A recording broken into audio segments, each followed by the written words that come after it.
sunt Robert Infinit și fac primul meu unboxing pe acest canal. M-am mai făcut un unboxing, dar cred că la forum, da. Și acum o să vreau să fac unboxing aceste căști Steel Series. Mi l-am luat Mythic Edition. Avem pe aici un magatere. Aici avem spate ce făcut. Avem aici un cadru început.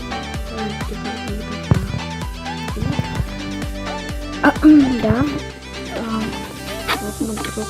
Am făcut de nu mai uitați ce am făcut ca să fie mai ușor.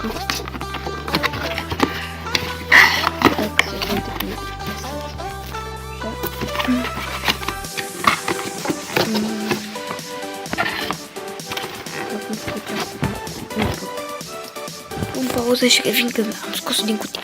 Bun, și am scos și eu din cutie monstruozitatea asta. Văd că pe aici am mai capătul. Da? O să mă uit după ce asta Steel Series. O să mă uit eu. Tipciul meu. O să mă uit cum este. Ia.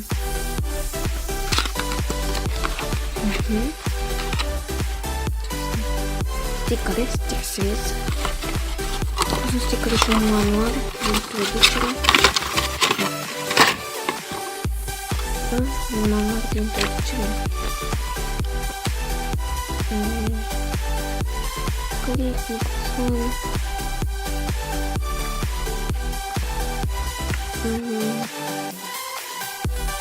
Ok. Anyway, vedem după. Aici avem monstruozitate. Am în față, să vedeți și voi. Bun, și am revenit cu partea a doua. Da, am să închis telefonul. Uite, aici, nimic? Nu. Creștere, monstruozitatea. Care soft e? Sunt curios. Că ăsta e softul, da. Softul.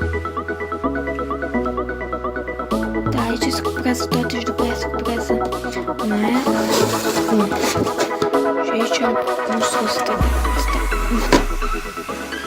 Uitați-vă. Oh, ok.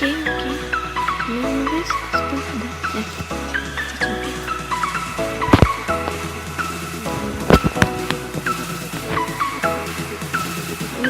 Acum îmi duc. Ia, stați. Să continui, o să registrez eu un Photoshop și editorul meu. O să prezint pe acest canal editorul. Căștile sunt foarte confortabile. Asta este adaptorul. Este softul. Unde se băga asta. Am zis că stânga de acum ca să nu după. Aici am văzut că poți să oprești microfonul sau poți să-l pornești căști. Așa. Și în lateral am ăsta de sunet. Sunetul la căști.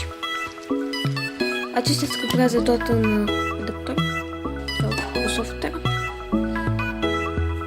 Nu știu ce o fi, dar că aici scrie software ceva. Aici tot așa se cuprează căștile. La fel. Și astea. Și o să vă las link în descriere unde l-am dat, poate doriți și voi. Și o să ne vedem într-un alt unboxing la video. Poate CSGO, chestii, abonați. Și eu am fost Robert Infinit și ne vom auzi data viitoare.